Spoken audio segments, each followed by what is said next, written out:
బాధ కలిగినప్పటికీ మనం ఆ సమస్య మీద మాత్రం ఈ రోజు వరకు ఆయన్ని కలుస్తూనే ఉన్నాము. ఎప్పుడు వీలుంటే అప్పుడు కలుస్తూనే ఉన్నాం, ఎప్పుడు రమ్మంటే అప్పుడు వెళ్తూనే ఉన్నాం.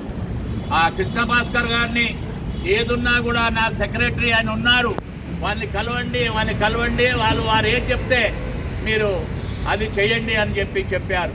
మేము అట్లా కూడా చాలా సందర్భాల్లో సెక్రటరీలో ఆయన ఛాంబర్కి వెళ్ళాము.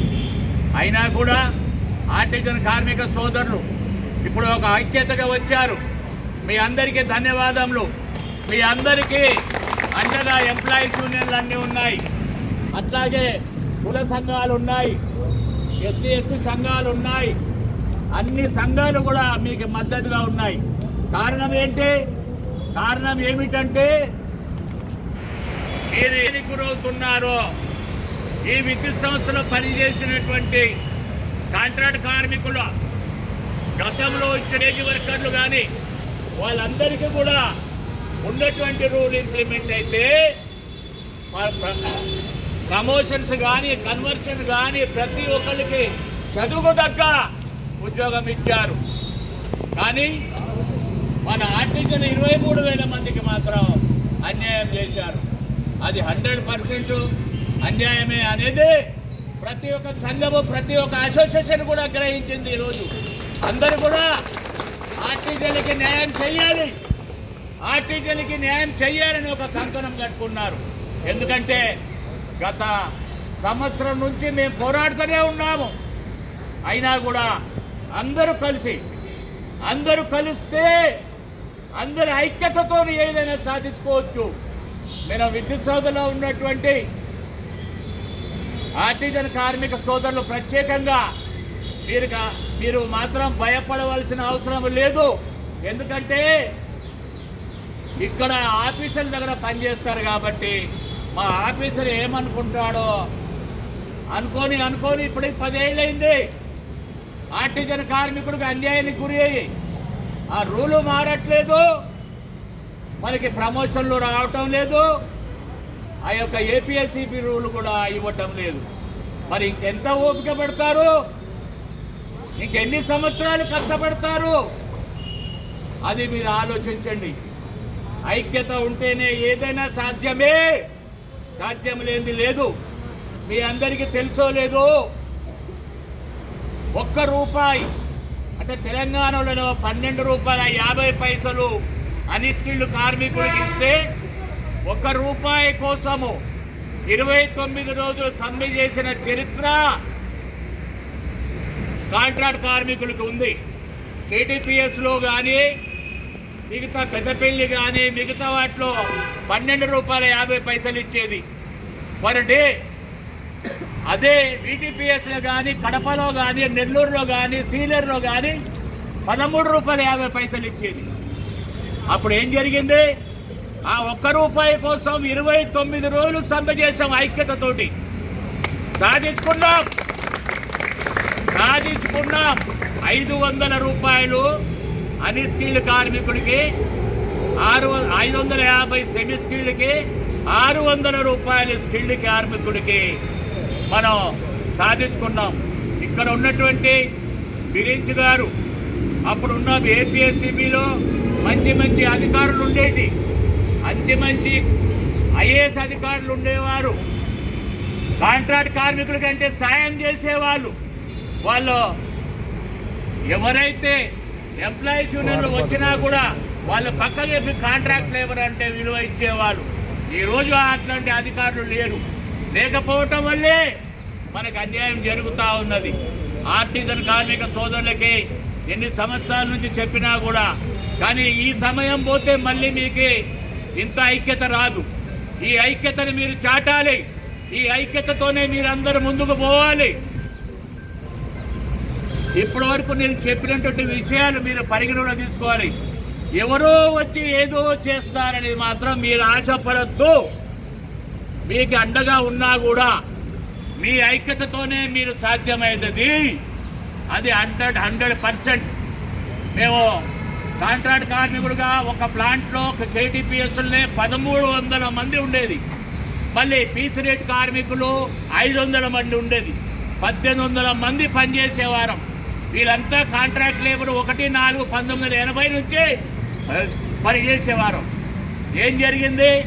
మా అందరికీ ఉద్యోగాలు ఇవ్వాలి అనేది బలరాం రెడ్డి గారు కానివ్వండి, కుట్టి గారు కానివ్వండి, పాడిసారిది కానివ్వండి, నిండున నిలబెట్టేవాళ్ళం. ఐక్యత అంటే అట్లా ఉండాలి. ఆ ఐక్యత మీలో కూడా రావాలి, మీలో కూడా పట్టుదల పెరగాలి. మీరు కూడా మీ హక్కుల కోసం మీరే సాధించుకోవాలి. ఎవరో వస్తే ఏదో చేస్తారనేది మాత్రం అది పక్కకు పెట్టండి. మీ హక్కుల కోసం మీరే కష్టించాలి, పనిచేయాలి. ఇప్పుడు మనం కోరేది ఏంటి? గతంలో కాంట్రాక్ట్ లేబర్గా ఉన్నప్పుడు ఏపీఎస్సీబీ రూల్ ఉన్నప్పుడు మరి ఏపీఎస్సీబీ ఆ కాంట్రాక్ట్ లేబర్కి అమలు చేసినప్పుడు ఇప్పుడు 10 ఏళ్ళు పెట్టారు. ఆగమ్మా, 10 ఏళ్ళు పెట్టారు. 10 ఏళ్ళునే శ్రమ దోపిడీ చేశారు. ఎంతో నష్టపోయాం. ఎంతో 3,000 మంది రిటైర్డ్ అయ్యారు, 3,000 మంది చనిపోయినారు. ఏదో జరిగింది. అయినా కూడా మరి ఏమైనా న్యాయం జరిగిందా అంటే జరగలేదు. నేనన్నాను నిన్న సీఎండీ గారితో కూడా, సార్ 10 ఏళ్ళు మన శ్రమ దోపిడీ జరిగింది కదా, 4 పనిచేసే చోట 2 పనిచేశారు కదా, ఇప్పటికైనా ఇదంతా పక్కకు పెట్టి వాళ్ళకు ఉన్నటువంటి రూల్ ఏదైతే ఉందో ఆ రూల్ని ఇంప్లిమెంట్ చేయండి. వాళ్ళకి చెప్పేటువంటి డిమాండ్ ఏదైతే ఉన్నాయో అవన్నీ కూడా సాల్వ్ చేయండి అని చెప్పి మనకి మంచిగా చెప్పడం జరిగింది. మేము తప్పనిసరిగా నేను పవర్ మినిస్టర్తో మాట్లాడి చేస్తానన్నారు.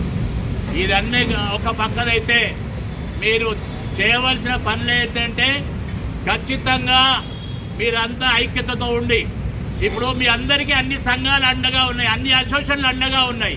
మీరు భయపడవలసిన అవసరం లేదు, మీరు భయపడవలసిన అవసరం లేదు. మనం అడిగేది ఏంటి? ఉన్న రూలే ఇవ్వమంటున్నాము.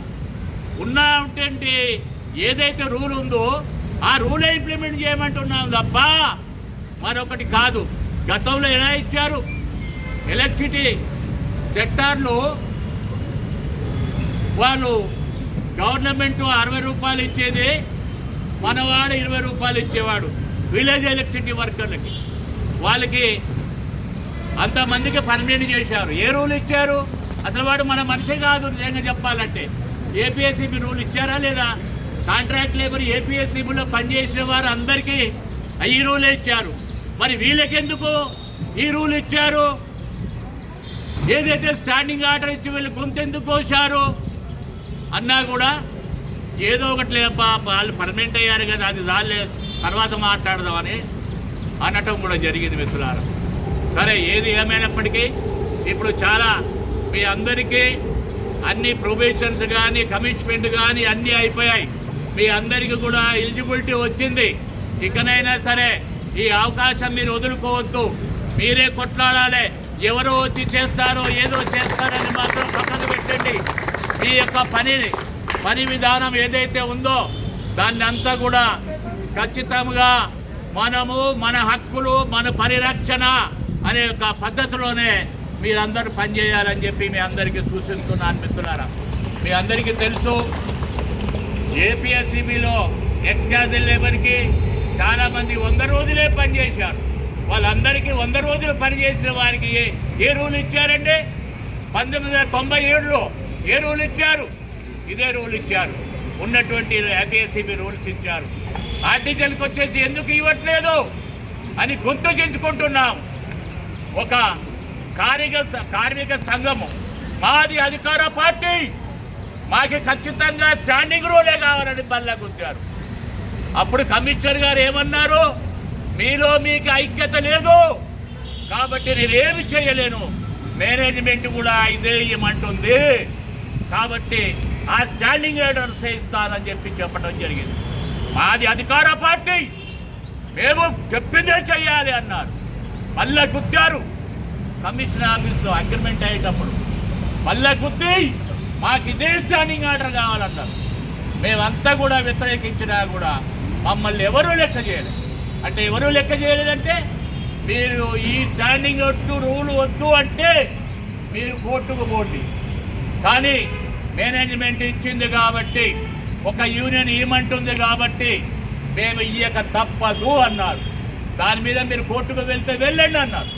ఆ స్టాండింగ్ రూల్స్ వల్ల 23,000 మంది కార్మికులు గొంతుకు వస్తారనేది మాత్రం ముందుగానే పసిగట్టినాం. అయినా కూడా ఆ 2 రూళ్ళు ఇవ్వటానికి లేదు. ఈ రోజు వరకు కూడా లేబర్ కోర్టు నడుస్తూ ఉంది. ఈ యొక్క ఎలక్ట్రిసిటీ సెక్టార్లో ఒకటే రూల్ ఉండాలి, ఉద్యోగస్తుల్లో ఉన్నటువంటి రూలే ఉండాలి. ఎక్స్ క్యాజువల్ లేబర్కి, విలేజ్ ఎలక్ట్రిసిటీ వర్కర్కి, కాంట్రాక్ట్ కార్మికుడికి ఏదైతే రూల్ ఇచ్చారో ఆ రూలే ఇంప్లిమెంట్ చేయాలి అని ఇప్పటికే నిన్న పోగానే సిఎండి గారు ట్రాన్స్కో వారు మీది కోర్టులో ఉంది కదా అన్నారు. కోర్టులో ఉంటే న్యాయం కోసం కోర్టులో ఉంటుందండి. అది కమిషనర్ నుంచి కోర్టుకు వచ్చింది, లేబర్ కోర్టుకు చంద్రయ్య గారి దగ్గరికి వచ్చింది. వచ్చినంత మాత్రం దానికి దీనికి సంబంధం ఏంటి? ఏమీ లేదు. అది లీగల్గా ఇది మన హక్కుల కోసం, పరిరక్షణ కోసం, మనకుండేటువంటి అన్యాయం జరుగుతున్న దాని మీద మేము డిమాండ్ నోటీస్ ఇచ్చాము. 8వ తారీఖు సమ్మెకి వాళ్ళు వెళ్లకుండానే మీరు పరిష్కరించండి. వెళ్తే అంధాకారం అవుతుంది. ప్రభుత్వానికి కూడా చెడ్డ పేరు వస్తుంది, మేనేజ్మెంట్కి చెడ్డ పేరు వస్తుంది, మేము ఇబ్బంది పడవలసిన పరిస్థితి వస్తుంది. కాబట్టి ఖచ్చితంగా మీరు సమ్మెకి వెళ్లకుండానే ఆర్టిజన్ కార్మిక సోదరులు 20,000 మంది సమ్మె కనుక చేస్తే దాంట్లో ఇక మిగిలిన శూన్యం అని చెప్పటం కూడా జరిగింది. కాబట్టి వాళ్ళంతా కూడా మేనేజ్మెంటు మరి ఎస్పీడీసీలు 4వ తారీఖు రమ్మన్నారు. 4వ తారీఖేమో ఎన్పీడీసీల్లో మనం ధర్నా పెట్టాము. ఆ ధర్నాకి వెళ్లకుండా చేయడానికి ఆ డేట్ పెట్టాడా, మరి వేరే విధంగా ఇలాంటి కుట్రలన్నీ కూడా జరుగుతూనే ఉంటాయి.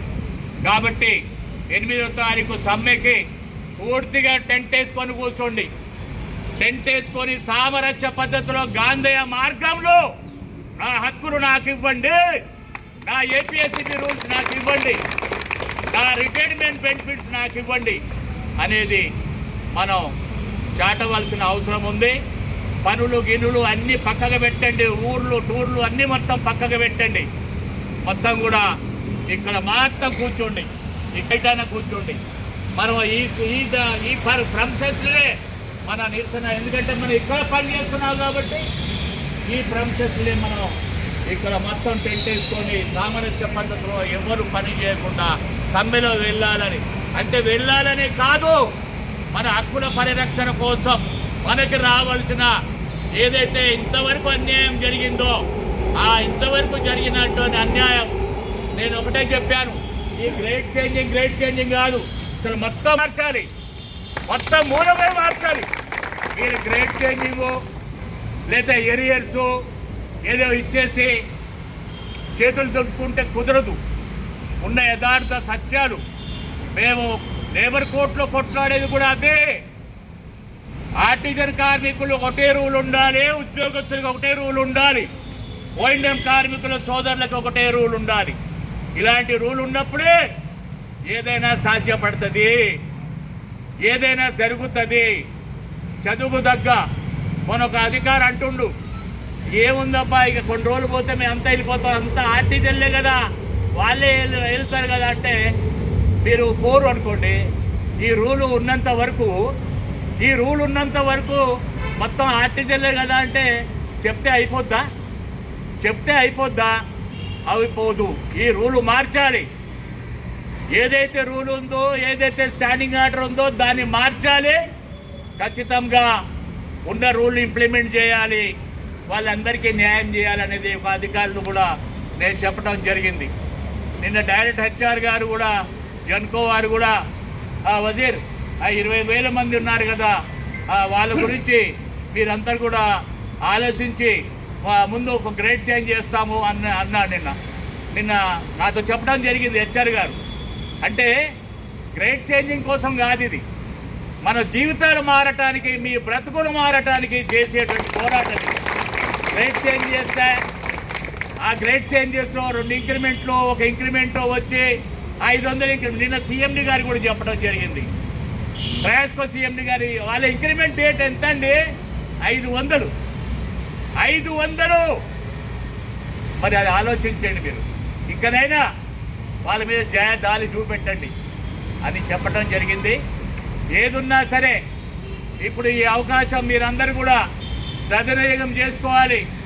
ఇక్కడ కూర్చోవాలి. అవసరమైతే పర్మిషన్ తీసుకునే శాంతియుత మార్గంలో 8వ తారీఖు 4వ నెల 2026 నుండి మేమంతా విధులను బహిష్కరిస్తున్నాము, నోటీస్ ద్వారా తెలియజేశాము అని చెప్పటం జరిగింది.